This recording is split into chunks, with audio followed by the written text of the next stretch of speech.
અંદર મૂકે છે. મૂકો તો દીદી અંદર હાથ કઈ રીતે મૂકો છો તમે? જો એને હાથ મૂક્યો છે તો હવે એનો અંગૂઠો છે ને આ પોઝિશનમાં છે, તો અહીંયા નીચે યુવી લાઇટ પડશે નહીં. એની કરતાં બેટર છે તમે કસ્ટમરને કહેજો કે તમારો અંગૂઠો આવી રીતે મૂકવાનો છે, બરાબર, તો અહીંયા યુવી લાઇટ પડશે.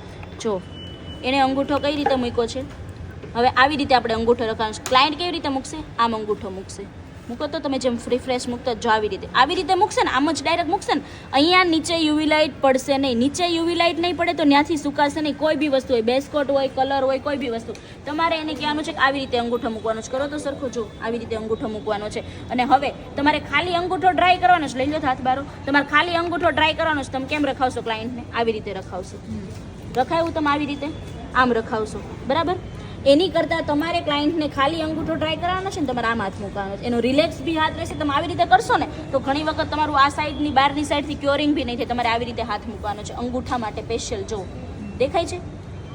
આવી રીતે તમારે અંગૂઠા માટે સ્પેશિયલી હાથ મૂકવાનો છે.